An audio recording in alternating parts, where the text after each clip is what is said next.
All right, we'll go ahead and get cranked up here for session 3. By the way, whenever I do a conference like this where there's a lunch, I'm always know who the real Christians are by the ones who come back after lunch. So God always has a remnant, and you are it today. We are moving into our third and final talk, and as I said in the first 2 talks, we're going to shift gears a little bit. So up till now, it's mainly been diagnostic discussions of what spiritual abuse is, a little bit how we spot it, how we saw it in church history and in the New Testament, and some clarifications and qualifications. And those are all really important things, because if you don't even know the definition, I mean, you can't get out of the gate, and I trust those have been helpful sessions. I'm going to pivot a little bit in this last session to talk about those of us here in the room today. One of the things I've learned as I've worked through this issue is that it's important to look back and point out cases of spiritual abuse, and it's important to be able to identify it and talk about it. But the harder thing, and the thing maybe that matters more than any of that, is making sure that we and our ministries don't become these things. So what I want to do in this last talk is be more prospective. And by prospective, I mean looking forward to what to do as our ministries press on into the future, and how we can make sure that we don't lead a ministry that's prone to spiritual abuse, or that we ourselves don't find ourselves sliding towards spiritual abuse. If you were to interview most of the people who found themselves to be spiritually abusive and ask them why they did what they did, assuming they are willing to admit it, which, as I've already indicated, very few do, you might discover that they didn't start off ministry that way. They may have started off ministry in what you would regard as a fairly normal way. They would have been not that different maybe than you and me, and they may have been a fairly level-headed, even kind and gentle person. But then ministry happens, and then the years go by. And if we're honest, we've got to acknowledge that ministry changes the people we're ministering to, hopefully, but it also changes us. And sometimes it doesn't change us for the better. I think we all would like to say, in principle, that as ministry continued in my life, I became more and more sanctified. And I pray that's true for all of us, but I think we can also say that there's a real danger that as ministry progresses that we start heading down pathways that are very unhealthy. And when you start heading down those pathways, you don't even realize you're on them. And then you wake up one day and you realize, how did I become what I've become? And in some levels, you could argue that, we're the victims of tough ministry circumstances that compel us to be harsh and heavy-handed. I'm sure a lot of spiritually abusive pastors would use that exact logic. Well, I didn't want to be that person. It's kind of like having a rebellious teenager. If you're a rebellious teenager, well, I had to drop the hammer. These kids these days kind of speech. But we also know that that's not quite fair, that even if we had a tough circumstance, even if people are hard to manage, even if life's hard, even if ministry's hard, if you find yourself turning into a tyrant, you got to realize, well, I got to recognize that and come back to it. And one of the illustrations of this I think is really interesting is C.S. Lewis's The Voyage of the Dawn Treader. In The Voyage of the Dawn Treader, you're introduced to this new character named Eustace. If you know the story of that volume, Eustace is a young man who's a bit of a crank, really. He's sort of difficult, sort of ornery and grumpy and mad at everyone and blames everybody for everything. And in his mind, Eustace thinks of himself as the good guy and everybody else as the bad guy. And he thinks everybody on the boat is out to get him. He thinks they're all fiends, they're all problems, it's all their fault. Then you remember they land on an island and Eustace finds that hoard of dragon gold. Remember this? And when he wakes up, having fallen asleep on the hoard of dragon gold, he finds out that he's changed and that he's become a dragon himself. And he notices these two streams of smoke coming up from his nose before his eyes. And they were coming out of his own dragon nostrils. He didn't even know what they were. And it dawns on him that actually he's a dragon and didn't even know it. And of course, Lewis's point isn't that Eustace just became the dragon. Lewis's point is that Eustace was always the bad guy but thought he was the good guy. And that he was a dragon all along.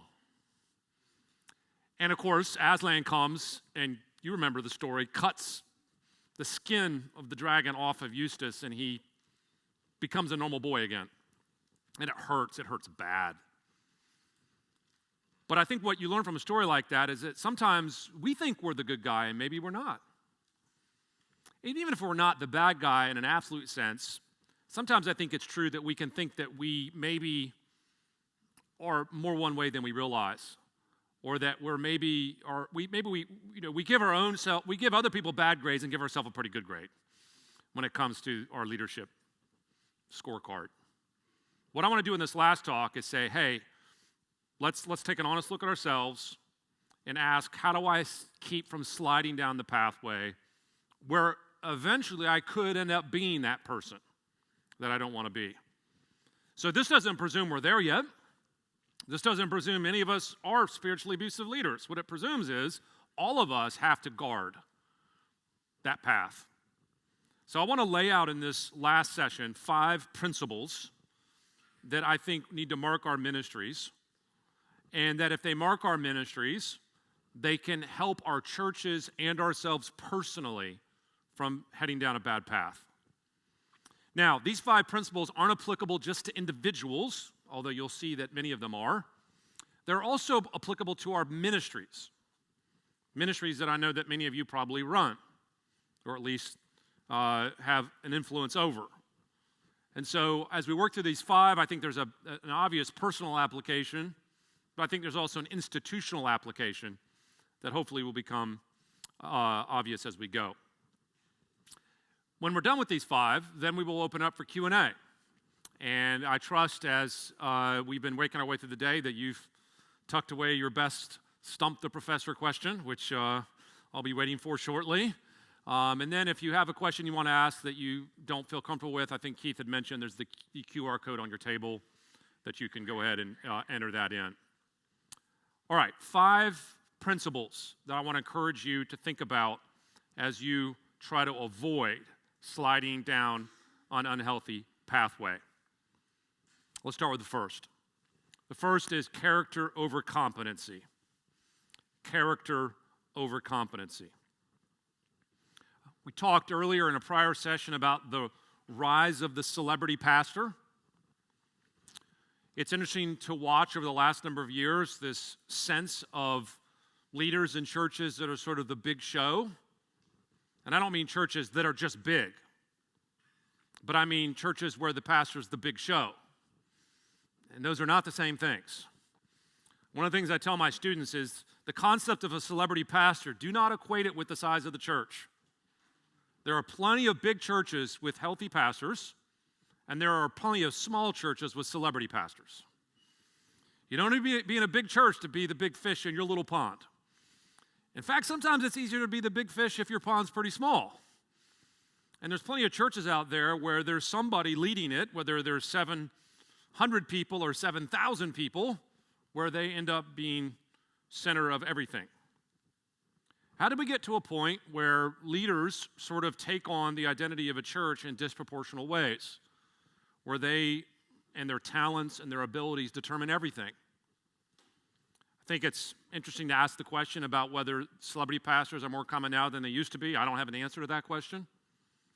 I think it's certainly true that with the rise of social media, there's an increased sense of competition among churches. There's a sense in which we're all trying to have churches that grow and have an influence and make a, quote, impact. And we think to make an impact, I need to be more visible. And to be more visible, I got to get out there more. And to get out there more means I got to be better at what I do.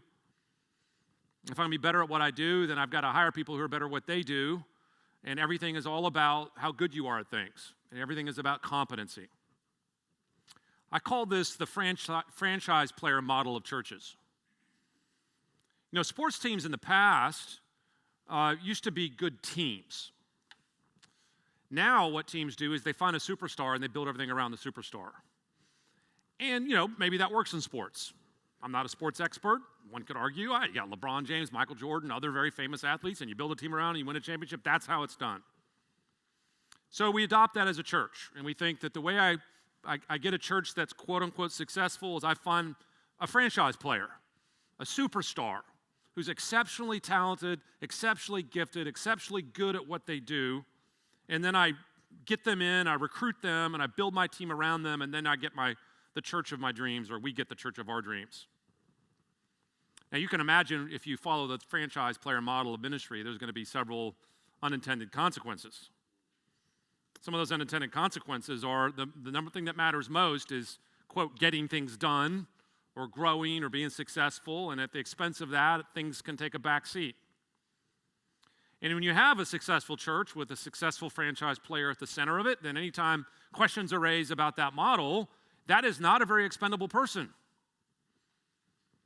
That is a person that becomes indispensable because you have built the entire thing around that person. You didn't build it around Jesus so much. You built it around a person. You didn't really build it around theology. You built it around a person. Now, if someone comes forward who's a fairly low-level member of the church, who's of quite insignificant, and says, hey, this leader's got these issues, you can see what's going to happen there. You're not going to challenge that leader in a way that would ruin the whole ministry you built around them in light of a few supposedly disgruntled church members. And so you end up creating a person that's rather untouchable, rather unchallengeable, and even for churches that say we have a plurality of elders, even for churches that say we're about all being equal, it's functionally not that way. Functionally, one person's running everything because you've already decided at the front end that competency matters more than anything. Now, as we think about that as a model of ministry, I want to acknowledge that we're not saying that we want incompetent people. Let's be clear.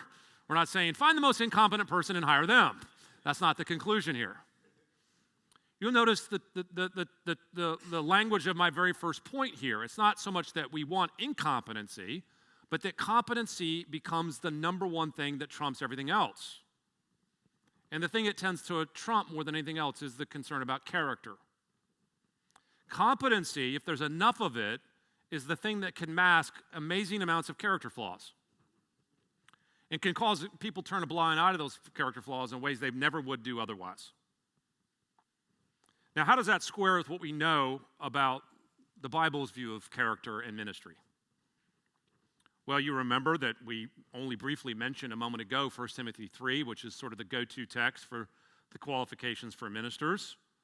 It's not the only passage, of course, in the New Testament that talks about that.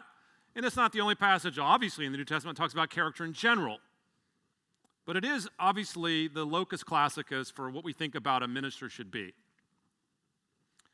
I don't know if you've spent much time thinking about one aspect of that passage in 1 Timothy 3, but if you go and you add up all the different things that an elder is supposed to have and be, you'll quickly discover that there's about 12 of them in that list.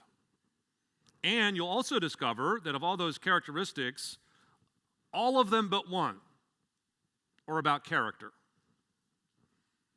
All of them but one. The only one in that list that really has to do with competency is the ability to teach, which, of course, we affirm and want to find someone who can teach the Word of God. But the ratio is a stunning 12 to 1, because when you look at all the other characteristics in that list, every single one of them is about who you are as a person in terms of your character. And what we have done is we have flipped the ratio. We have taken competency and made it everything, and we've taken character and made it a distant second, if not third, and in some cases, honestly, not even really that much of a consideration at all. Think about, for example, how candidates are vetted. When you vet a candidate for a pastoral call, or I notice there's a lot of Presbyterians in here today. I've talked to a number of you. Presbyterians attract Presbyterians apparently, so I talked to a number of the Presbyterians, and you know what it's like when you vet a person on the floor of Presbytery for a call. 90% of the time is spent on doctrine. And character on paper matters, but in reality, most of the time, character is like, well, do you have any felonies? Have you shot anybody? And, any sort of prison time. And other than that, it's pretty much if you can get a good couple recommendations, all's good. Now, I'm being, of course, partly facetious there. I'm not suggesting that we as Presbyterians or we as Christians don't care about character. I'm saying there's a disproportionate time in terms of probing it, as far as examining it. So there's character sort of a given, and doctrine should be investigated like you're in the doctor's office and you're having your annual physical. We're gonna turn over every stone about doctrine. And as long as we don't know anything about the character that gives us a red flag, we're gonna assume that's good. By the way, it's not just churches that have this problem. Seminaries have this problem.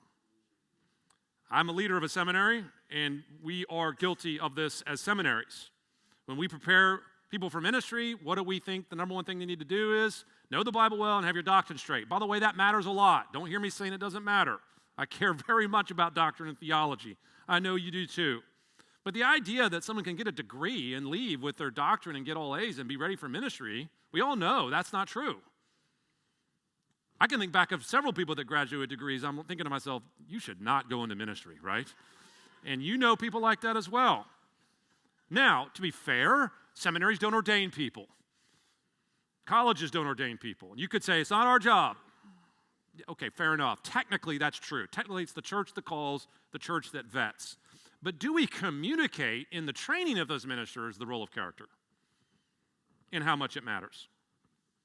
I would suggest that we don't. Remember what 1 Peter 5:3 said. I said this in my first talk, that when you don't domineer your flock, the positive half of that is you lead by example. But how can you lead by example if the issue isn't about character? I want to suggest to you that, remember I said that our whole leadership way of thinking probably needs to be rethought. One place to rethink this is the centrality of preaching in our churches. Let me be clear. Preaching is fundamentally, the delivery of God's word is always going to be central and fundamental, and don't hear me saying otherwise in that. But I will say this, there is a focus on it that executes itself in such a way that it rewards the kind of person who so excels at that if you don't excel exceptionally at that, then you may not be given the opportunities you otherwise would get. And the people who may not be, sort of internet-level preachers, but maybe are very good shepherds, they're very good at other things, are not given the same level of appreciation. So what does that do to the system? Well, it rewards the big show people. Don't hear me saying that preaching doesn't matter. Don't hear me saying that giftedness doesn't matter. What I want to say is that it's not the only thing that matters. People's characters matter. So let me ask it another way. When you think about a pastor you appreciate, you probably have someone in your head right now. Here's a pastor I look up to and appreciate. What is it that you appreciate about them? Undoubtedly, most people would say, because I love their preaching. And by the way, that's a good thing. Don't misunderstand. But I think too few people say, I love my pastor for who he is in Christ. I love the way my pastor exemplifies Christ. I love the way my pastor shepherds and cares for me in the flock. Or as we talked about in the prior talk, or 2 talks ago, what talk are we on anyway? I don't even remember now. How about gentleness as a quality?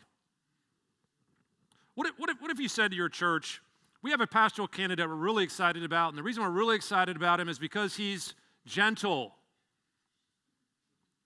Come and meet him. So you have a reception, there's like 5 people that show up, right? But what if you sent out in the notice, we have a pastoral candidate we're really excited about him. He's just the most amazing teacher you've ever heard. Wow, now you got my attention.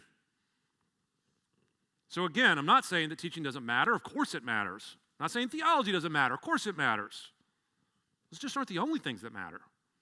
And when we realize 1 Timothy 3, among other places, character has got to be recovered and not take second place to competency. So, how do you apply that to your church and yourself? Well, one is, do you think about your own calling always in terms of competency? So that your whole ministry is just a big competition to be more competent than you were yesterday, and maybe more importantly, more competent than the church down the street. Or is it to be more like Christ? What if a pastor says, my goal this year is to be more like Jesus? That might change our problem with spiritually abusive pastors if that were true. So some of you aren't pastors, but you're in churches that look for pastors. What are you looking for in a pastor? Would you be willing to settle for a pastor who's a B instead of an A as a preacher, but has these other things that are there? Yeah, you may not have 3,000 people at your church, but man, you might have a really healthy church. And I'd rather have a healthy church that's 500 than a church of 3,000 that blows up 10 years later. Okay, that's the first. Here's the second of our 5. Teamwork over hierarchy. Teamwork over hierarchy. The first was character over competency. The second is teamwork over hierarchy. Let me be clear as we talk about the second point, and this is a point I made in a prior part of our day today. Church authority and pastoral authority are real. The Bible's solution to abusive authority is not to get rid of it all. So pastors have authority. Churches have authority. My concern isn't so much whether that's the case. My concern is that when we hear the term, I have authority, what's in our head? What does that mean? How does that look? And I think if we're honest, we have pulled in again worldly models to help us think about the way authority works. Because if you're just getting your picture of what a good leader is from the world and not really from the Bible, then you're going to end up with worldly models of leadership. I would imagine that if there were models for what most churches think a good leader looks like, I'd imagine there's 3 things they typically think about. They think about military leaders. They think about coaches, particularly football coaches. And they think about CEOs. So you've got your business leader, your sports leader, and basically your military leader. Now, by the way, there's a lot of truth and a lot of good things we can learn from all 3 of those types of leaders. In fact, the Bible even compares being a Christian to being in the military. The Bible even compares being a Christian to being an athlete. So no one suggests that there's nothing that we can learn from those leadership models. Of course there are. But to sort of wholesale adopt those leadership models and then sprinkle some Christian language over the top of them and pretend that that's Christian leadership, I think is how we got here in the first place. The average military leader is very hierarchical. It's very top down. It's very much my way or the highway. You don't question orders. You don't doubt orders. We don't discuss orders. I give orders. Now, is there something I can learn from military leaders? Yeah, but can I just take that and just say, okay, that's what I do as a Christian pastor? By the way, I've seen Christian pastors that operate very much like that, and it doesn't function in a very healthy way. Or how about football coaches? You know, you hire a big famous football coach. All that matters is wins. All that matters is success. Football coaches who are built on that aren't so much thinking about how do I develop the personal life of my players. Rather, how do I make my player better so I can win and then I can feel better about being a good coach. And then I can scream at players. I can bench players. I come into a program, I can fire all my staff and hire new staff. If I don't like that staff, I fire them. And so, hey, you know, if you're a head football coach and you become a new senior pastor and you're like a head football coach, well then, hey, you're the guy. You're the franchise player, but now a coach. And if you don't like your staff, we'll get new staff. And it almost like all the power rests in that one person. And the only way it ever gets up above that one person is if they stop winning. A football coach can get away with basically anything if they win. I mean, look at the story in the basketball side with Bobby Knight. Bobby Knight's stories are legendary in terms of how he treated players. And what did IU do for years and years and years? They turned a blind eye to it. Why? Because they want. And what you realize is they're not concerned about the character of the coach. They're not concerned about the character of the players. They're not even really concerned about the players. They're concerned about winning. What happens when you adopt those models as a church? Well, you end up with a very top-down model. You have hierarchy, not teamwork. I want to suggest to you that not only is that very unhealthy, but I want to suggest to you that it's going to lead to all kinds of problematic trends and could be a pathway, if not checked, towards the kind of leader that gets himself in really deep trouble in terms of the way they treat people. I want to suggest a better way to think about the way your ministry is set up. Rather than think about it as hierarchy, think about it as teamwork. What do teams need? Well, they need a captain. And I think you could rightly see the senior pastor as a captain. But captains are not hierarchical, domineering tyrants. Captains are leaders. Yes, there's a time you pull your fellow teammate aside and say, hey, you got to step it up. All right, there's times for that. There's also times to pick a guy off the ground and encourage him. But teams work as teams.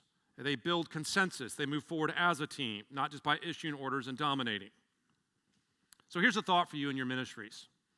Do I lead by order and fiat, or do I lead by persuasion? Part of being a team model of ministry is not to deny there's real authority, not to deny you're the captain, not to deny and pretend everybody's the same, but it's how you lead. Is that there's leading through a team means that you bring people with you rather than simply threaten people, and if they don't follow, then cut them off. There's a sense here then which by the way, there's a reason people don't lead in a teamwork model, because it's really inefficient.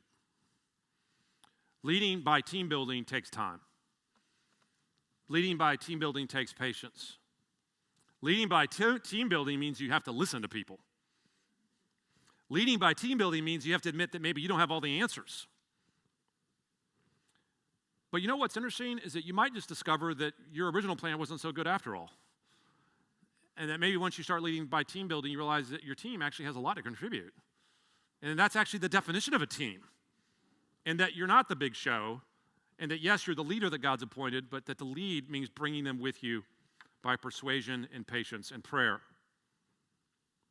One of the words that's come up in a lot of these discussions of spiritual abuse and is, in my mind, a red flag when I hear it from leaders, is I hear leaders of churches and Christian ministries complain about staff members as being insubordinate. A number of cases I've studied of spiritually abusive leaders, that word was thrown around a lot. That they're like, well, that person's insubordinate. That person's insubordinate. That person doesn't do what I tell them to do. And there's this general refrain of the problem with people is they're insubordinate. Now, first of all, insubordinate, it's a word that has its own meaning, but it's really pulling out of the military context. Okay? So there's already that. But the insubordinate language also gives this impression that if you don't immediately do what I tell you, or you give any feedback at all that's not right what I want, or you would even have the audacity to ever say that you disagree, then you're insubordinate. And so that to me is one of those red flags of a very hierarchical ministry model, is that anybody who doesn't go along with it right now is labeled insubordinate and usually pushed out rather rapidly. Okay, that leads us to a third of our 5 things to consider in your own ministry as you try to keep from heading down a dangerous path. The third one, transparency over secrecy. Transparency over secrecy. If you've been keeping up over the last 5 or 10 years, you know that the problems that we've been seeing in the church certainly have to do with the behavior of certain leaders and certain scandals that come from that. We've been talking about spiritual abuse, but there's been all kinds of other types of things. We haven't even really talked directly, at least, about sexual abuse. That's not the point of this conference. That's not what I wrote the book about, but certainly we could talk about sexual abuse or sexual misbehavior. We could talk about financial abuses. There's all kinds of ways that leaders can lose their way. But one of the things that's shown in these many, many cases is that the problem isn't merely the abuse of whatever version it is. The real problem is the response to the abuse. In other words, rather than transparently, openly dealing with the problem at hand, churches routinely have stymied discussion, blocked information, and headed down a path towards secrecy. And so you'll discover that some of the major issues that have come up over the last number of years have been, yes, about the abuse, but also about why weren't you honest about the abuse? Why didn't you tell us about the abuse? How long did you know about the abuse? Now, to be clear, we're not going to argue here that churches take all of their business and air it out. Okay? We all know that there's wisdom for not taking all private matters and dumping it on the internet under the heading of transparency. Okay? No one's suggesting that. No one's suggesting that there aren't times where you go to what's called executive session in an elders meeting. You talk about private matters, and there's a number of things that should be handled confidentially, and we realize that. At the same time, though, when it comes to abuse cases, churches notoriously have a track record of silencing, minimizing, covering up the type of challenges that tend to happen. And what inevitably takes place is that it comes out at some point, right? It could come out in 1 year, it could come out in 5 years, it could come out in 30 years. One of the classic examples of this was I think it was the Houston Chronicle, I forget the newspaper, that came out with the report on SBC sexual abuse cases 5 years ago now. I can't remember. Someone can correct me on that. Where the big news story was the hundreds and hundreds and hundreds of not just accused, but credibly convicted or known sexual predators in the SBC that were allowed to move from church to church to church and repeat it over and over again, and how people said nothing. Or if you've kept up with all the news in recent weeks about another sexual abuse case that's made big headlines in the SBC about the abuse of young boys, where a leader was accused of abusing young boys, and many other leaders knew that it was happening and said nothing and did nothing. So what's worse? Is it the abuse of young boys, or is it the fact that you have Christians who love Jesus, who looked at that and said, we're not going to step in there because the person that's abusing the young boys is helping us fight the liberals, and we really need to fight the liberals, so I'd rather fight the liberals than protect those children. When you see that, you got to wonder, why do people do that? I mean, I suppose on a worldly level, we can figure out reasons. There's probably some sort of misguided sense on protecting the church. People will go to bed at night convincing themselves, I've preserved the church of Jesus Christ by doing that. Sad, but that's what they'll tell themselves. Or because I want to protect sound doctrine, and by the way, I'm all for protecting sound doctrine, and I don't want the sort of bad guys out there to take over the denominational bodies, and I'm going to keep that person in power because he helps me fight off those guys. So I'll probably sleep well at night thinking that I did that. But at the end of the day, you just covered up a very heinous act. And whether you can convince yourself it's the right thing to do or not, it still wasn't the right thing to do. It's not that different than the whole Watergate thing. Remember the line from Watergate? The cover-up was worse than the crime, right? Why is this so problematic? Here's why. Because the core currency we operate in as ministers of the gospel is the currency of trust. People believe what we tell them as ministers because they believe we're speaking truth. Truth from the Bible, truth about reality, truth about ourselves, truth about our ministries. And when you start deceiving people, when you start lying to people, when you start covering things up, you end up finding yourself in a situation where the very thing that was your strength becomes your weakness. So how do you create a ministry with transparency? I cover some of this in the book. As I said already, when we say transparent ministry, we don't mean everything, okay? There's wisdom there, and I know there's gray areas on how to navigate some of these things. But one thing you may not know is that in many churches and in many denominations, elder meetings are public meetings. You may not realize this. In the Presbyterian Church of America, the PCA, for example, elder meetings of the session, they call it, courts of the church, are technically open to any church member to come to. A lot of people don't even know that. A lot of reason people don't know that is because no one bothers to tell them. And then lots of times, most sessions don't want people there.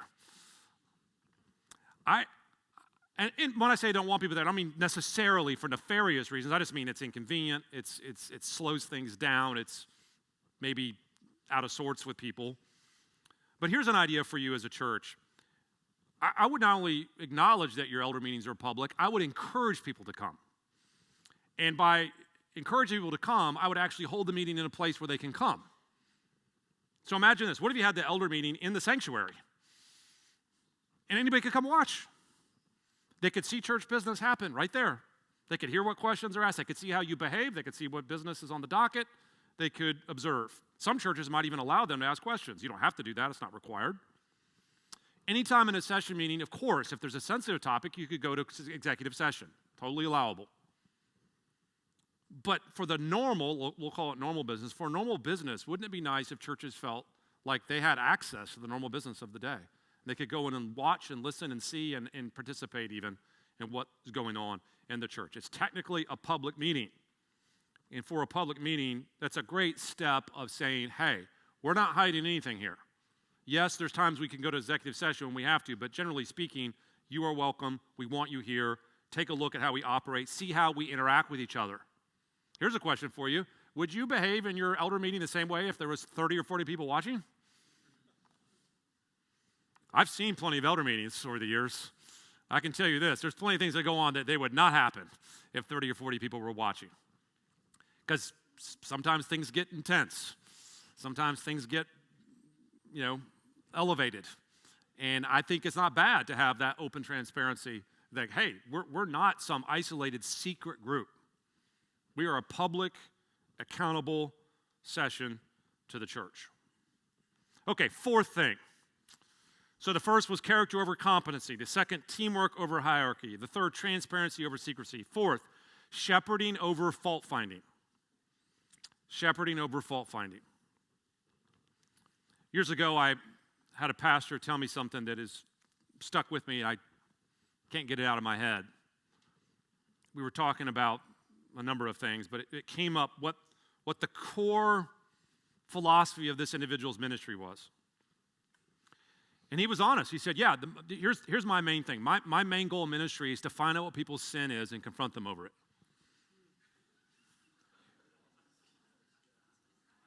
I was like, whoa, okay. And I was like, well, tell me more about that. Like, well, where do you get that from? And the answer was, well, God's a holy God, and God hates sin, and we know we're all we're all subject to total depravity, and we know that there's sin in people's lives, and that sin hurts them, and therefore I'm doing everyone a favor by finding their sins and pointing it out to them. And as I heard that, I said, I could see on the surface the theological rationale convincing you that that's the main job of a shepherd, that I'm going to find all the problems with you, and I'm going to point them out regularly until you, I suppose, repent of those problems. But I think that's a profound misunderstanding of what the pastoral call is. Is it true that as shepherds of the flock, there's times to confront people's sin? Absolutely. But the job of the shepherd is so much more robust than that. If you read Psalm 23, the job of the shepherd is multidimensional: to care for the sheep, to feed the sheep, to protect the sheep, to encourage the sheep. Yes, there's a rod there, if need be, to discipline the sheep, to bind up their wounds. What you realize, the biblical model of shepherding is much more multidimensional than simply finding out what's wrong or what's problematic with those under your care. What you realize then is that part of the self-diagnosis for whether you might be heading down or your ministry heading down a path where you find yourself tending towards unhealthy leadership model is whether your ministry is a ministry of fault-finding. This individual I was referring to that said this to me embodies a lot of what we're talking about this week, because one of the hallmarks of a spiritually abusive leader is they lead through fault-finding. They look for everything wrong with everything and everyone. And they can convince themselves that it's a holy cause. But the reality is, the more you're able to sort of pound away on people's flaws and weaknesses, they're more easily controlled. It's a standard tactic for controlling people and manipulating people, is you point out flaw, and you find out they're much more willing to sort of give in because they're so beat down by that repeated refrain. So it's a form of control, and it works. One of the things I've noticed, and you've probably picked up on this, is that it's almost like people with this leadership model have like a little playbook that they all run, and they all just execute the same playbook. So whether I'm finding a spiritual abusive leader in Texas or one in Illinois or one in Pennsylvania or the one in North Carolina or wherever it might be, the reason they all look the same is because they actually all look the same. They all are doing things that are so eerily similar, which is why I could write a blog post and have people email me and go, "Are you talking about my pastor?" The reason these things are patterns, and the reason people operate this way is because they really do work. If you actually want to control people and manipulate people, you can actually do it. And that's what's sad. And so one of the ways it's done is through this perpetual fault finding. This of course, leads to all kinds of problems. And it has predictable and sad results. One problem, of course, is the effect it has on those who are receiving the critique. Just imagine it for a moment like a father and a son. So take the imagery of a pastor and a parishioner out of your purview for a moment. What if a father thought this way about his son? What if he said, "My number one job as a dad is to find everything wrong with my 13-year-old son. And then once I've found it, by golly, I'll fix it." Now, I suppose a dad who thinks that way might convince himself that I'm caring for my son by doing that.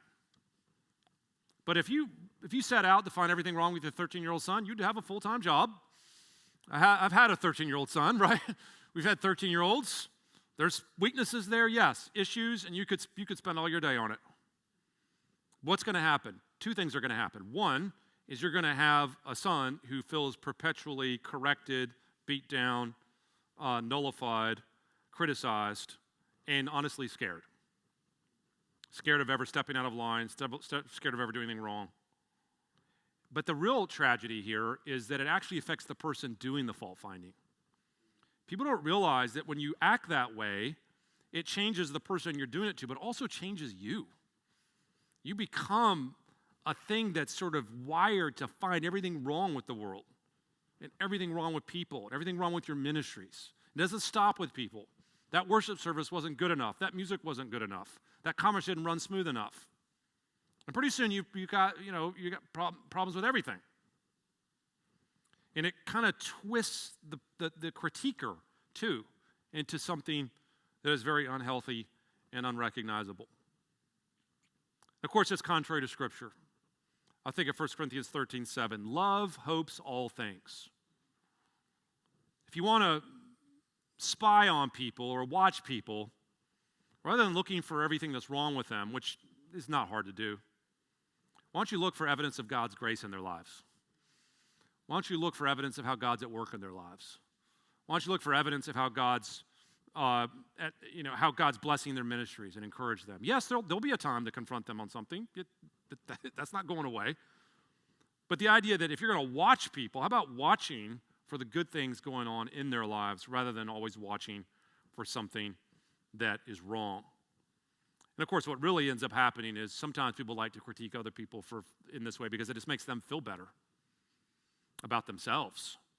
And that leads to a whole other discussion of a personality type that does that. We don't have time to explore today. But those types of personalities sometimes find their ways into Christian ministries, and that's sad to see. So if we're looking at people's ministry, let's look for ways to encourage them. You may know, well, not may know, I'm sure you know that, last year Tim Keller died. It's a sad thing in his ministry. My wife and I have gotten to know Tim over the years a little bit. And my wife actually knew Tim better than I did because she works for the Gospel Coalition and has been in a lot of meetings with Tim. I'll tell you a couple things about Tim in this way that's so amazing. My wife, Melissa, is one of the VPs for the Gospel Coalition, and it's not unusual for her to be the only woman in the room. She'll be in a room with the entire TGC Council. There'll be 40 or 50 people in there, and it's 40 or 50 guys and her. And, there's nothing evil about that. I'm not blaming anybody about that. It's just, that's not always the most comfortable social situation.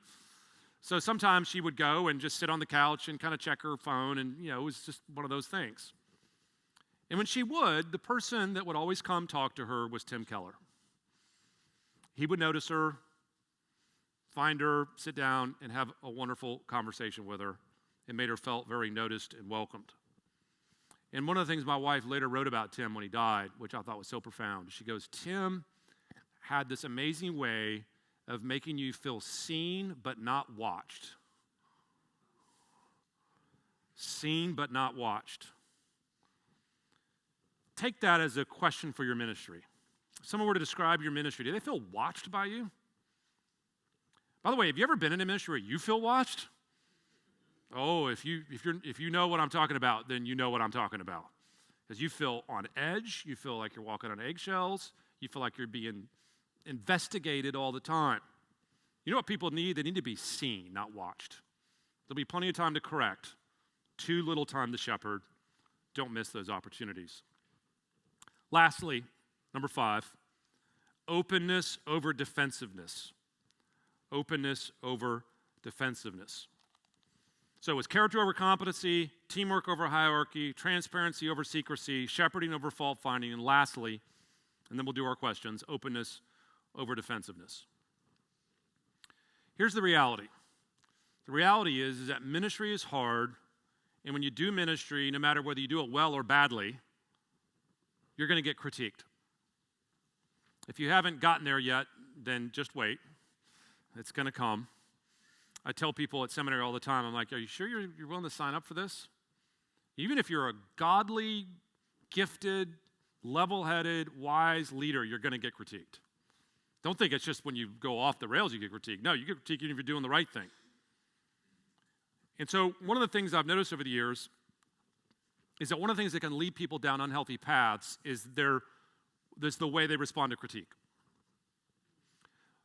One of the hallmarks of a spiritually abusive leader is that when you critique them, they go to DEFCON 1. You critique them, it's nuclear war. It's not like, I didn't really like that critique, or, okay, maybe you've got a point there. No, it's, you're going to critique me? You want to do that? You want to go to war with me? Okay, I'm picking up the red phone, I'm calling in the nukes. Do they even have red phones anymore? I don't know. But picking up something, calling in the nukes. And you realize that what happens to leaders is that they're so defensive about their ministry. They're so nervous about critiques of their ministry is that it ends up being the trigger for their abusive behavior. They become tyrants because they're trying to control critique. Now, this is how they defend themselves, by the way. I have to behave that way because I got to shut down all the criticism. I'm obligated to quell the coup before it gets out of the gate. And so they see themselves as righteously defending themselves. But that's not really what's happening. What's happening is you have a person who gets critiqued. I'm like, welcome to ministry. He gets critiqued and can't handle it properly, and therefore they become a tyrant to control the critique so they can protect their ministry.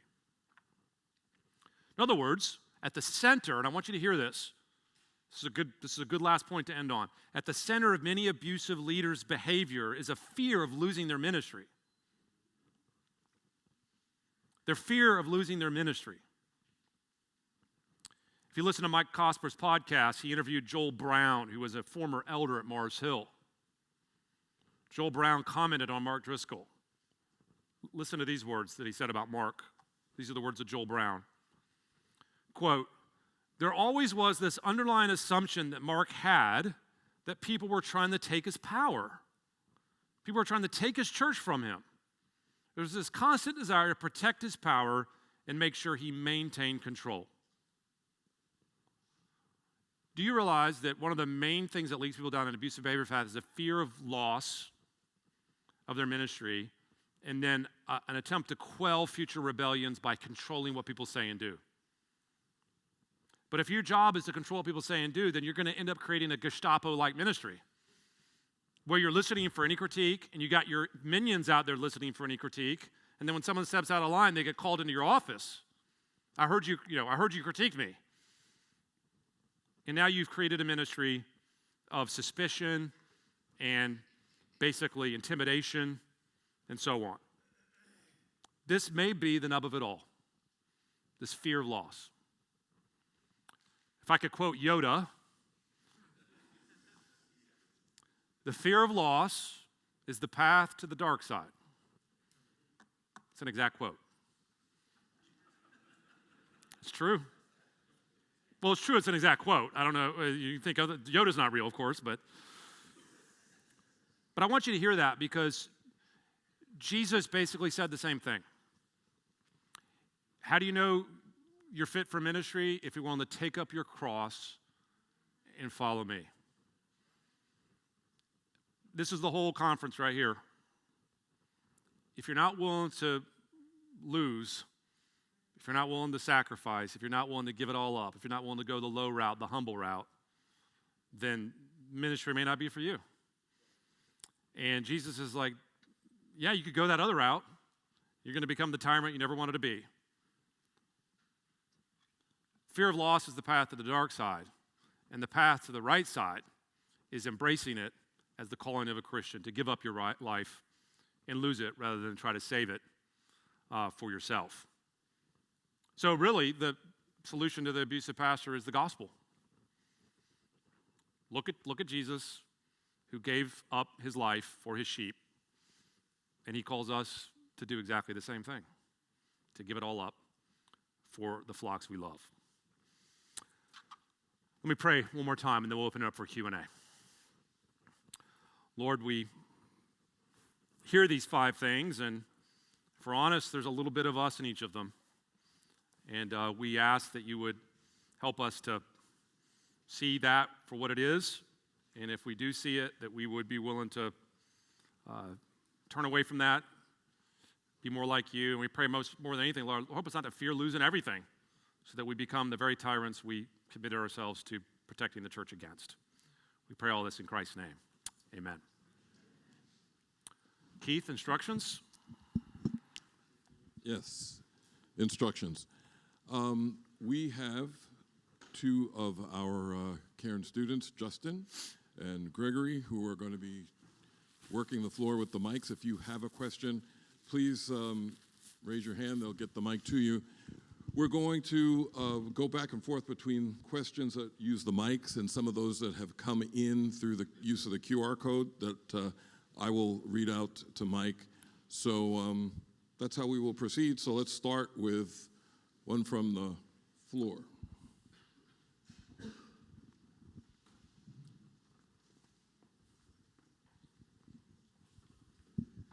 So in dealing with this, I mean, I've been a victim of abuse in several places.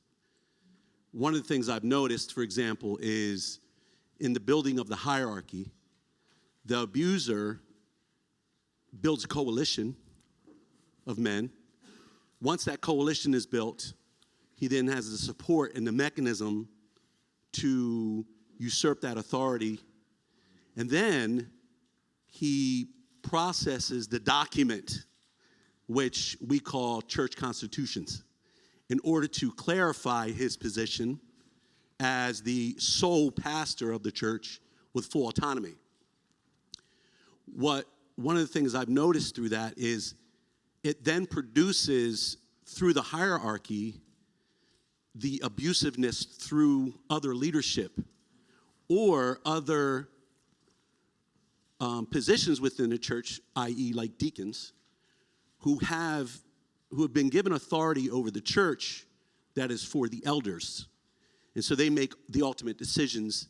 And so there's this perpetual cycle of abuse. So when that leader goes away, it just sticks with the board. So what do you recommend in dealing with that type of abuse? Or is it just better for the church, that particular church, to implode and start new? Because abusers create abusers. Yeah, that's a very insightful question. So many things there. Let me mention a couple of things. One of the highlights I bring out in my book is that the reason abusive pastors can survive as long as they do is because they have 2 forms of manipulation. Okay? One is they manipulate relationships to protect a coalition of yes people around them that are going to defend them. And the bar is so high for them to stop defending them that you'd have to have almost like an egregious crime for them to not be your go-to buddies in defense. So there's relational manipulation. The other type of manipulation I talked in my book about is structural manipulation, which you hinted at, which is where you build systems within the way the polity of the church is set up. That system could be the way the elders run, or meetings are run. It could be, one of the notorious examples of this is the way personnel committees are set up. Personnel committees are the notorious drop zone for everything that goes wrong with the senior pastor, and it's an isolated group that everything's kept from the main elder board in a personnel committee. That's a way to structurally protect yourself. So make no mistake about it, the people who get to these places, they do these things, and there's places that they protect. So there's a couple implications that I want to draw from that. One is, and I bring this up in the book, just realize with a system like that how incredibly difficult it is to hold someone accountable for spiritual abuse. Hardly ever happens. I mean, the number of cases I studied where it actually worked out in favor of the victims was very few. Most of the time, it's just people are untouchable. And I just think we just need to pause on that. That given the relational and structural manipulation, Sally Smith with a complaint against the pastor has got no shot of getting through there. And I think that's scary. The other thing I would say is that we need to make some serious structural changes and so forth. I can't go through them all in my answer. I talk about them in the book. I think we need to rethink the way we pick elders. I think we need to think about a more diverse, and I don't mean ethically diverse, although that's good too, but a diverse, not everybody on the elder board should be the pastor's best friend, right? There needs to be some way to spread out the accountability there. So I think some work needs to be done in terms of how to restructure our ministries. But I think the reality is, though, is that there's just at this particular juncture, very little chance of success given the current status of things. Let me mention, one other thing that I've heard a lot. I'm a Presbyterian, so I can talk about my fellow Presbyterians here. In my whole discussion here, I have my Presbyterians say to me all the time, well, if you have the right polity, this all works out. And I'm like, no, that's not true. Do I think polity matters? Absolutely. Do I want a healthy polity as opposed to an unhealthy polity? Polity, of course. But the idea that if you just have a good polity structure in place, then it's all going to take care of it. No, it doesn't. A lot of the cases I studied were in conservative Presbyterian churches. So there needs to be more work done here thinking through that. So it's a good question. Okay, this is one that came through the QR code, and then we'll go over to Justin's side. The first one isn't a question, it's an expression of gratitude. And this person said, thank you, grateful to know we are not alone and that I am not crazy. Your book is my story. Thank you for his grace and truth. Oh, so wow. I just want to encourage you with that. But by the way, just to comment on that, the line, you're not crazy, or that now I know I'm not crazy, I can't tell you how many times I've heard that from people. Yeah. There is a legit, when you've been inside an abusive situation, there's a legitimate sort of world confusion that happens where you start doubting your own judgment and doubting your own ability to see things. You're like, am I losing my mind? Am I seeing things that aren't there? Because no one sees what you see. And so external validation is part of that. So I just wanted to acknowledge that. Here is a question. Where is the line for leaders to balance having a gentle spirit and being a doormat, even domineered and manipulated by another leader?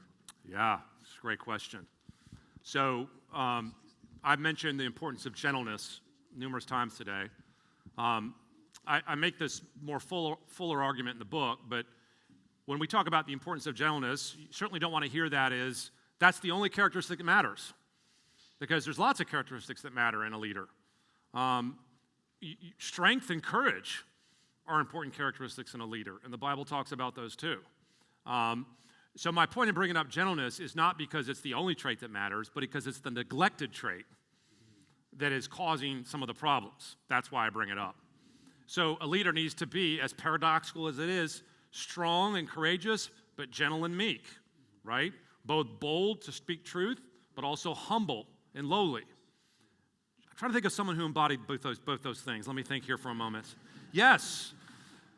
paradoxical as it sounds, the more like Jesus you are, where you have moments of strength, moments of gentleness, moments of what we would call weakness, and moments of boldness, can I map out, to whoever asked the question, I know it was through the digital side, can I map out all the times and exactly how to do that each time? Of course not. But I will say this, there was an excellent article on TGC by Andrew Wilson 2 weeks ago. You may have seen this, Keith. Week ago, where he talked about how do you not be, effectively the same question, how do you be gentle but not a doormat at the same time? And I commend it to you. He did a really good job of sort of talking about both halves of the pastoral world.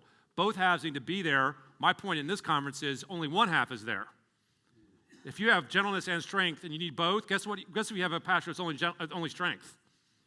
Domineering. Guess if you have a pastor that's only gentleness? Doormat. You need both.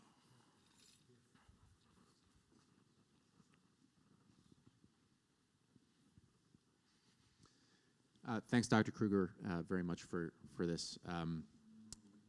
You may all be tired of hearing Presbyterian questions and perspectives, but I think this is applicable to others. My question is about the burden of proof that we ought to have for cases of spiritual abuse and sexual abuse by spiritual leaders.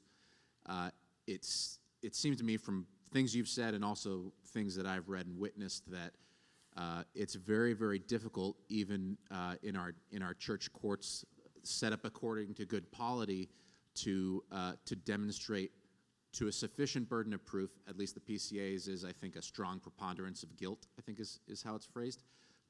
It's very difficult to ever demonstrate to a sufficient burden of proof within our courts that a particular case merits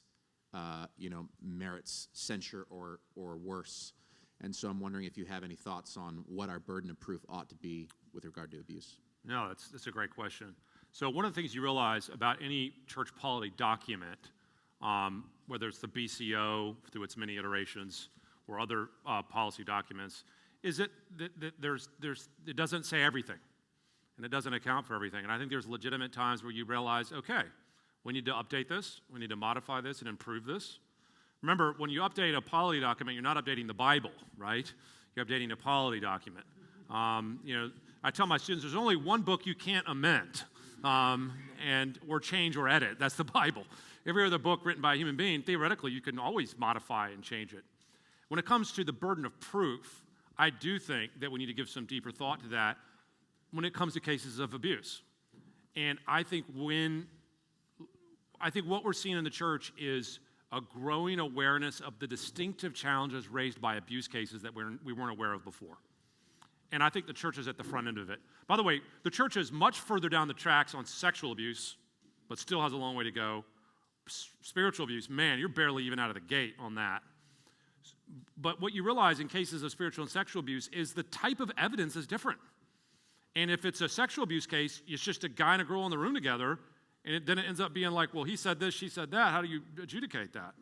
So I think we need to think about a level of evidence that's not like you would have in a criminal case, but more like you would have in a civil case, if you want to use a parallel to our state jurisdiction or judicial system. So yes, I'm open to that, and I would be for that. And I think it just falls under the bigger umbrella of denominations, including the PCA, need to look very hard at how we handle abuse and think what reforms are needed. And I know that the PCA instituted a reform task force 2 years ago. Whether it's been allowed to do what I think it was hoping it could do is another question, and I'll let other people speak to that. Okay, another one from online. Can you give us the characteristics of the abusive pastor who has more of an introverted, passive personality? What if our pastor would not be considered heavy-handed exactly, but more so subtly, or overtly, but more so subtly? What should we be looking for? That's a really good question. I think one of the things that is unfortunate about the spiritual abuse discussion thus far is I think people have a certain image in their head of what you have to be like to be a spiritually abusive pastor. And honestly, that's going to be formed by the big high-profile cases. Mars Hill with Mark Driscoll, and was it Harvest Bible Chapel with James McDonald? These are big, brash personalities, loud, aggressive, in-your-face people. And so people assume, well, if my pastor's not screaming cuss words at me, then I must not be subject to spiritual abuse. If my pastor doesn't threaten to beat me up or physically assault me, threaten, not actually physical assault you, then I'm not must not be really spiritual abuse. So the unfortunate thing about high-profile cases is they create a bar that just very few cases are ever going to match. And what this question highlights is, well, what if your pastor isn't that kind of personality? What if they're actually an introvert? Can they still be behaving this way? And the answer is absolutely. The way I talk about in the book is the difference between punishing someone with fire and ice. Okay, so the Driscoll-McDonald is more fire, in-your-face, direct threats. Ice would be more of the cold, sort of passive-aggressive mode of attacking somebody. So what that can be is, I've seen this, pastors completely shut off and block out any interaction with a person, won't speak to the person, won't talk with the person. So they're not cussing at them. They're just not, they refuse to even look at them or engage them. So it's almost like the cold shoulder, but times 10, but from a pastor's perspective. Okay, and then you would manipulate other people quietly in the background to turn against that person. Where you go around the elder board and over around the room and go, this person's this person's that, and then pretty soon the whole church is turned against you, and the person hasn't even been a loud personality. So yes, that can absolutely happen, and that needs to be something on our radar, something to consider. It's good. So we know that if you identify an abusive church situation, doing nothing is going to lead to nothing happening. But just from your research, what would be signs someone should look for if it's a situation that they should leave or if it's a situation they should confront? Oh, man. Yeah, if you didn't hear the question, it's like, well, if you're faced with an abusive situation in your church, how do you know when you didn't quite put it this way, how do you know when you stand up and fight it versus realize it's unwinnable and leave? If that's a fair way to restate it. So one of the things I mentioned in my first talk, perhaps, is the number of emails I've received. I get at least one a week from people telling me their stories. But I also, in the midst of those emails, get a lot of queries like, can you help me? Queries. So it's not like I just want to tell you my story or thank you for your book, although I get plenty of those. But it's more like, I need advice. I don't know what to do. I need help. 90% of those I can't even respond to. But one, for a variety of reasons, I was able to respond to recently, and I had a Zoom conversation with this poor guy who had just been run over by his church, and it was all about that exact thing.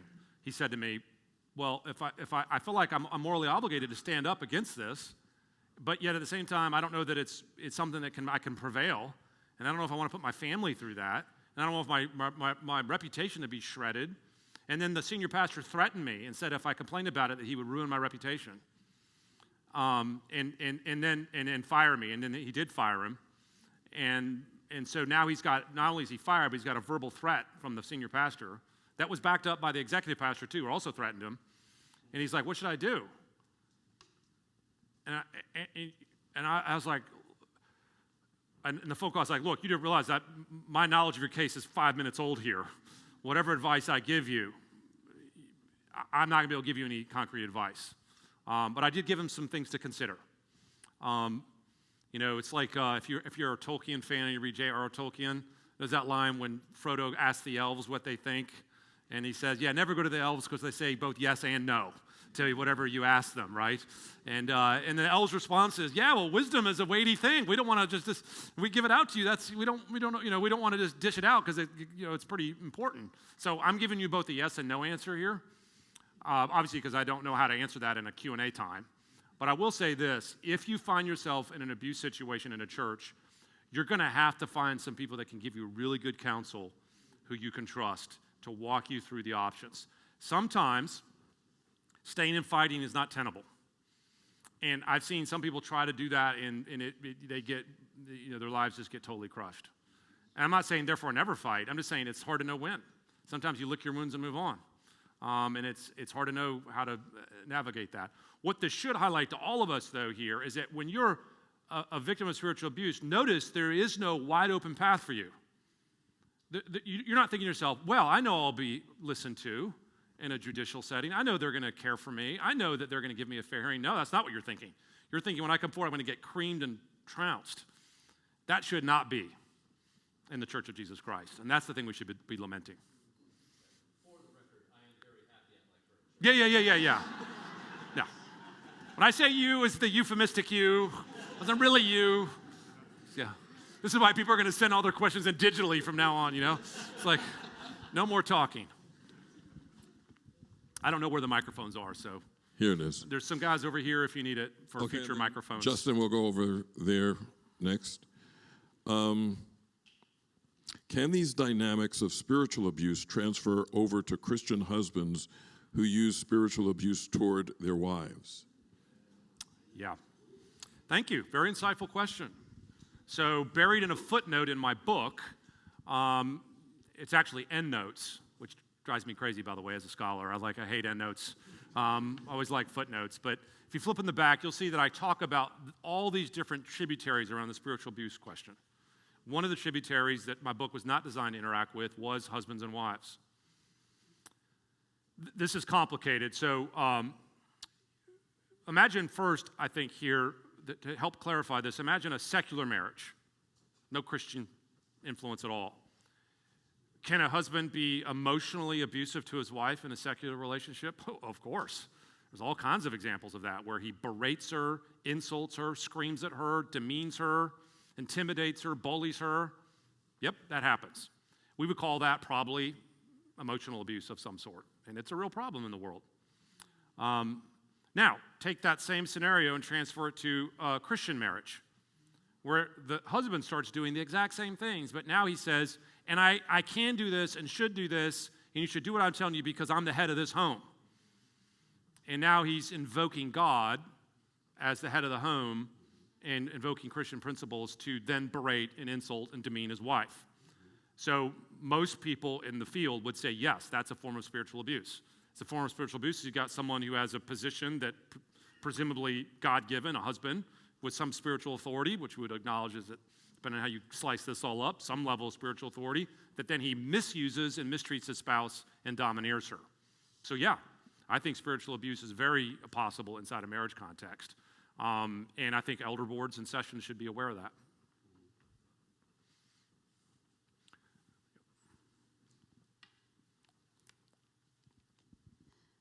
Thank you for all the different principles for leadership that you ended with, and all your talks are awesome.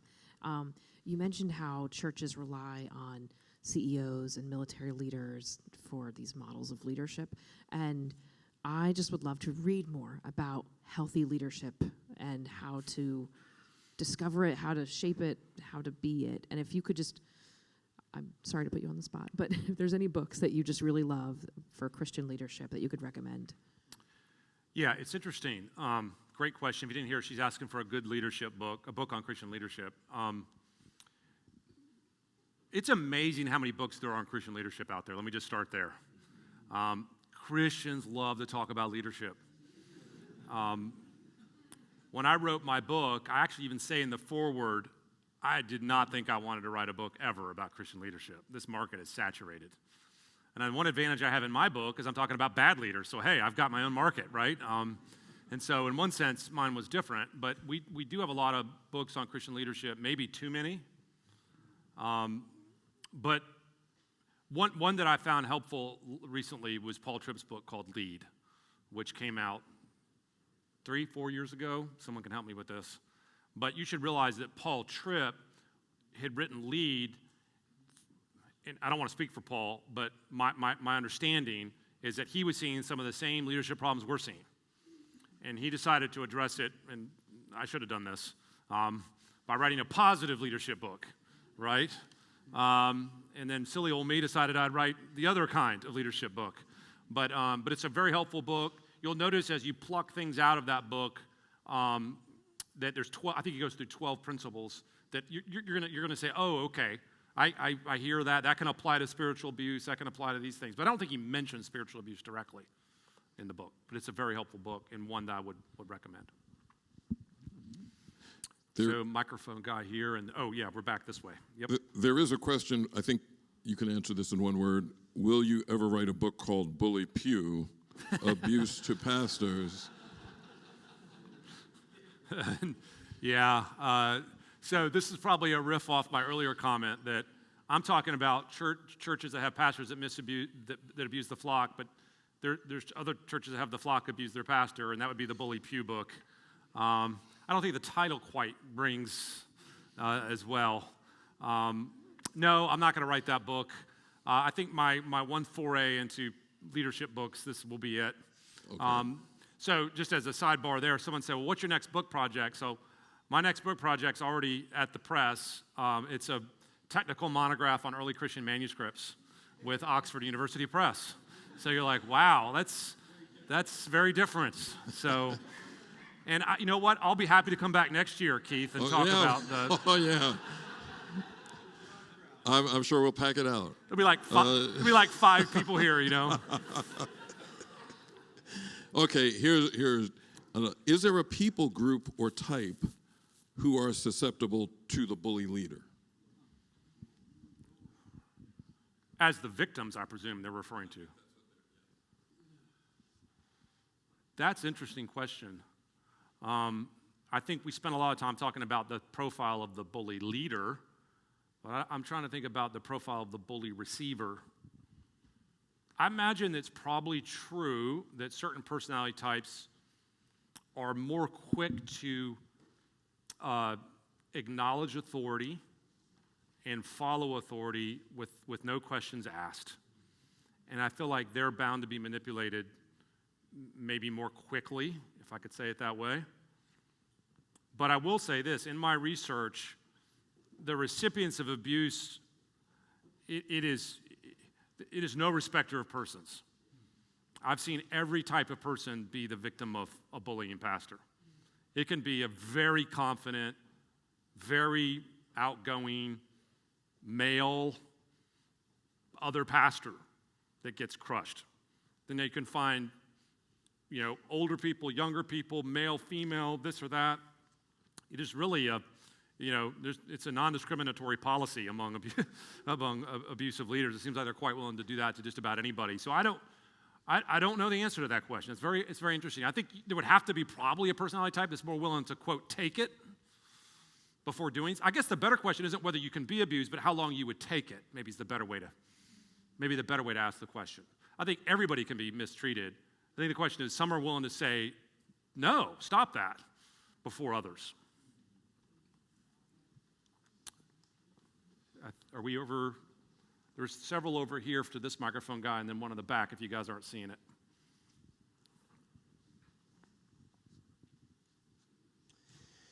So you mentioned several times a staggering statistic about the percentage of abusers that never repent. And that's a sobering, among other thoughts, is sobering because I realize that, but for the grace of God, I could be a spiritually abusive pastor. But my question is, what is the path of redemption and reinstatement for abusers? Is there a path? Yeah, that's a great question. So you mentioned, I don't think I've ever cited an actual number, because there is no numbers on this.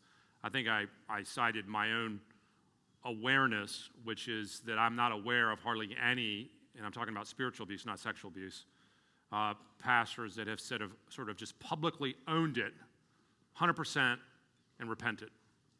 Most just say, nope, you're all wrong. Some leave, some go off and start other ministries. Others give like a quasi half-hearted, like mistakes were made kind of response.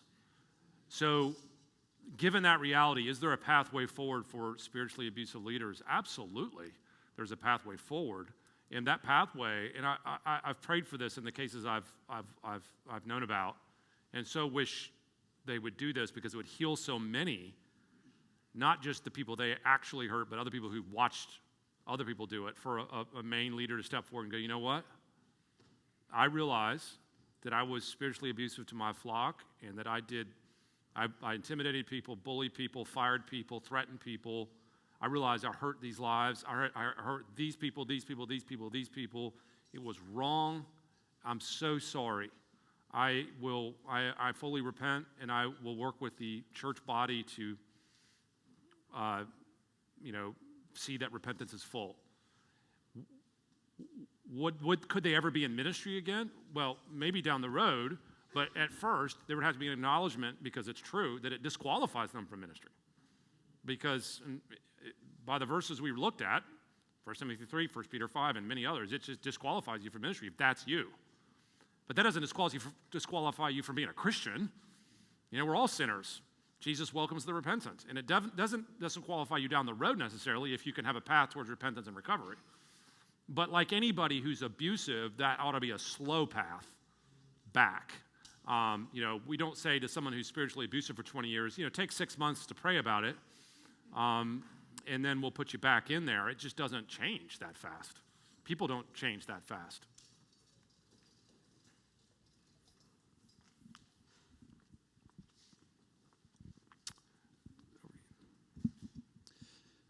Thank you for your speaking today. My question is in regards to like social media and stuff. And you said like some people go out and they'll publicly put this into social media. How beneficial do you think that is to the church? And if they've gone through the process, and then also in regards to like wisdom about 20, 30 years later, putting that out there again. Do you think there's always a time to be doing that, or do you think there's a time where this is something at that point you got to leave it in the hands of God, and they'll have their judgment on that day? Yeah, that's a really hard question. Couple thoughts. First of all, I think we ought to reiterate, which I already said earlier, but I'll reiterate again, which is that if someone has a complaint or a concern, they go to the proper channels and go through the proper process. So you ought not to go directly online and say, my pastor is abusive. You should go through the right channels for that. That said, we talked about how lots of times when people go through the right channels, they get destroyed and the pastor gets exonerated. What do you do then? To be blunt, I don't know. All I can say is I totally understand why at that point the Ravi Zacharias people said, we're not stopping there because he's going to hurt more people. Or the Bill Hybels women, he said, we're not stopping there because he has hurt and will hurt more people.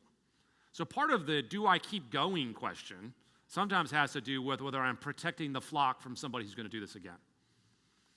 And I don't know how to adjudicate that in every case. And I'm not saying I'm for or against people going public with it. I'm not. I just think that I totally understand why they feel obligated to. And I think that what I'm frustrated by is not that. I'm frustrated by people who, when someone goes public, they're like, yeah, it's internet trial again. I'm like, no, you're not. You need to see the whole picture here, right? Why are you going to lament them coming forward publicly? You should be lamenting how the process let them down. And why did it let them down, and how can we improve it? Instead, they'll lament a person coming forward publicly. Someone may be wrongly going forward publicly, fair enough, but we can't always just point the finger at people who do that and never look at the reason they do it, which is that the system isn't working very well for many, many people in this issue. And so I think there has to be some real careful attention given to that. So the self-reflection of the church, I hope, when people come forward is, are we doing a very good job of bringing justice to people who are abused? It's a fair question to ask. And are they forced to go other channels to get justice? And I hope I want the church to be the safest place for them, not the least safe. Yes. I was wondering if you could comment on the use of non-disclosure agreements among churches and among Christian institutions. Yeah, so if you didn't hear the question, he's asking about NDAs, non-disclosure agreements. Typically, non-disclosure agreements are given to employees when they're fired from Christian ministries. And the reason they give them is because the nature of the non-disclosure agreement is that you won't get your severance unless you sign it.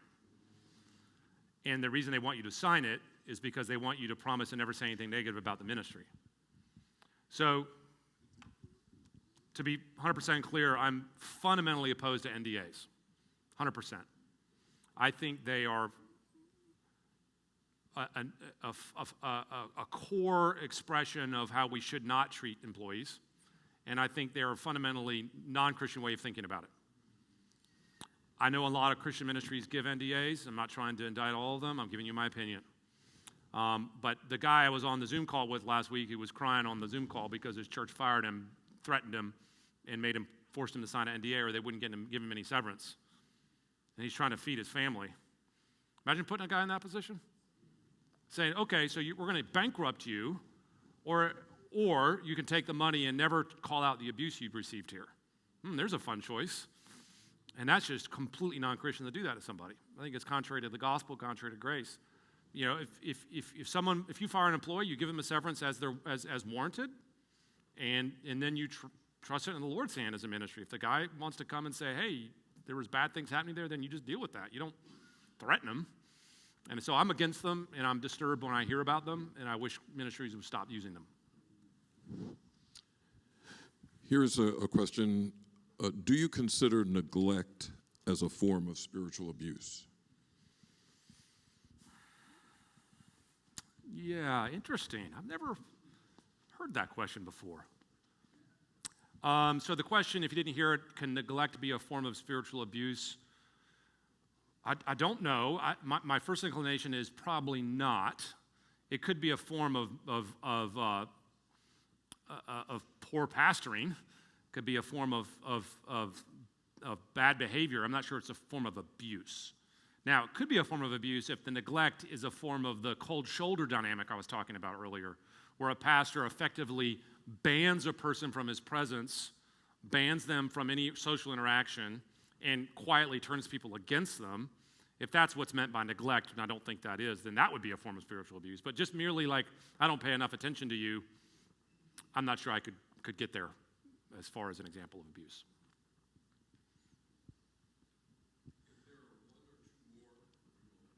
All right, one or two more then. I see one in the back. We'll take that one. Yeah, thank you. I'll add my thanks to everyone else for this time. Given this point of how few people repent who are abusive leaders, in your research and experience, what would you say to the reconciliation process that's often proposed to victims when there isn't a full degree of ownership or repentance, and just the potential for creating more harm through that? Yes, that's a great question. I'm surprised we haven't gotten to that yet. I have a lot of opinions on that. I covered some of them in the book. Here's the short version. There is a whole Christian industry now around reconciliation, which started about 30 years ago and has now reached a peak where there's more reconciliation agencies than ever. Let me be clear. On one level, that's really good, right? I mean, do we not want reconciliation? Of course. We don't want conflict and division. Let's find a way to heal that. Okay, great. My concern isn't so much that. My concern is that there's tangible reasons to think that a number of these reconciliation systems are not fully aware of the complexities of the abuse scenario.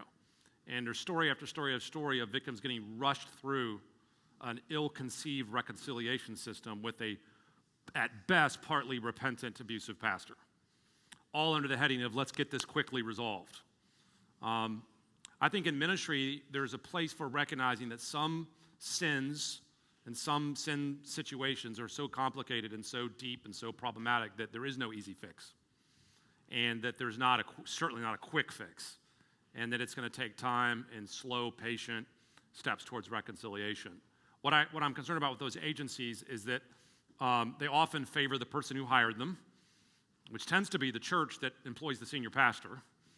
And then they often don't necessarily have the categories for what distinctive factors are involved in abuse situations. I have a section in my book also, this isn't quite your question, but there's a whole section on the misuse of Matthew 18 in abuse scenarios, which is closely related to what a lot of these reconciliation organizations use. And I think there's some big problems there that need a closer look, and you can read what I've written on that.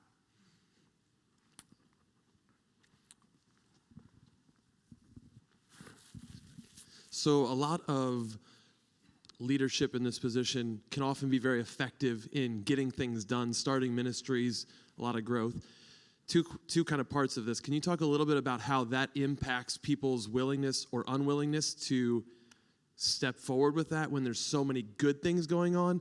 And then you kind of talked about that a little bit, but then also in the rearview mirror, when you see both the damage and the good that was done, how would you kind of help people think about how to even look back on that? Do we throw it all out? How would you just kind of, you have any thoughts you can share with us on that? Yeah. So one thing that I think God is calling here. One thing that we haven't talked about here is whether certain types of ministry jobs attract certain kinds of leaders. We talked a good bit about senior pastors. One thing we haven't talked about is church planters, okay, which is a whole nother conversation. One of the things that's interesting about the rise of spiritual abuse over the last 20 years, if it's indeed a rise, is that it's also been the same 20 years where the church has really pushed forward aggressively on church planting, which, by the way, I'm for. And I love church planting. But church planting requires a type of individual that's just a go-getter, get things done, like you said, gung-ho, drop in behind enemy lines in a parachute, right? Build it from scratch. Okay, I love that. But we also have to be honest about that type of individual maybe always isn't the best shepherd and maybe isn't always good at some of the more subtleties of ministry.